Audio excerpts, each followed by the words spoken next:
The announcement of Tony Hawk's Pro Skater HD got a lot of Tony Hawk fans excited. Then, when it was released in 2012, it left all those fans feeling disappointed. HD promised levels from Tony Hawk 1 and 2 redone in a brand new engine, but most importantly, it promised the same gameplay that people loved in those games. Sadly, it didn't exactly deliver on the latter. However, there was once a game that already sort of did what Pro Skater HD was aiming for, sans the high definition aspect. Tony Hawk's Pro Skater 2X.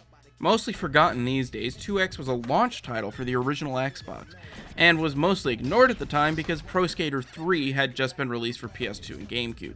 But for new Xbox owners who had somehow managed to completely ignore the Tony Hawk series during the previous console generation, a market that honestly seems kind of small, 2X presented a fantastic value.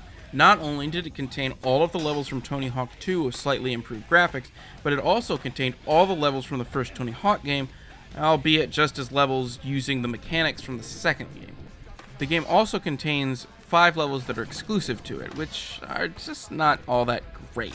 And sadly, you're forced to play through them because the developers felt the need to enforce a rather odd series of progression through the levels.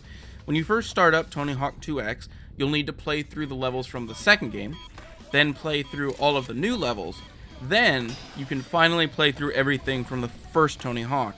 The problem that emerges from that order is that the later Tony Hawk 2 levels are difficult, the exclusive 2X levels are even more so, and then all of a sudden the game dumps you directly at the start of the first game. Tony Hawk 1 levels are already made pretty easy because they're using the mechanics from the second game without making any changes to the levels or the goals from the first, but playing them after you've made your way through 2 and the 2X levels makes it just stupidly easy. Still, Tony Hawk's Pro Skater 2X represents everything a collection ported to the next generation of consoles should be.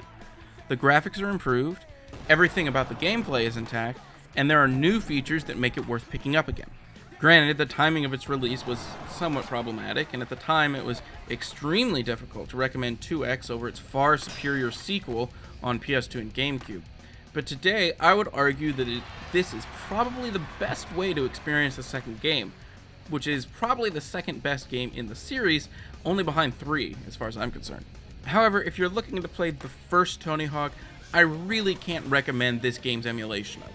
Simply tossing the mechanics of Tony Hawk 2 into the levels of the first game is a nice novelty and a fun nostalgia trip, but if you're experiencing those levels for the first time, the best place to do that is still in the original game on the PlayStation.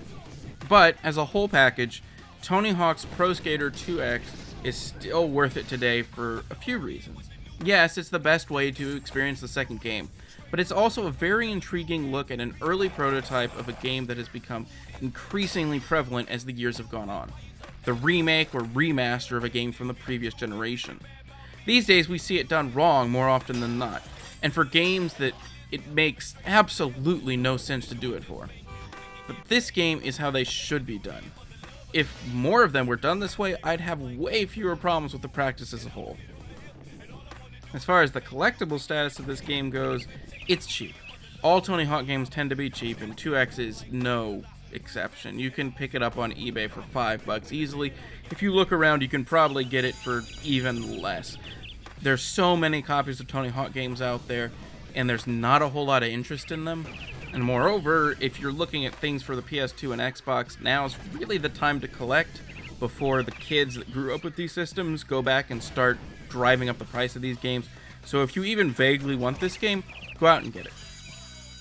Every Monday, I look at old stuff. My minimum's 10 years, and honestly, my maximum is, well, there is no maximum as long as it's still interesting. So if you have an old game that you'd like to see me take a look at, be sure to leave a comment below or send me a message.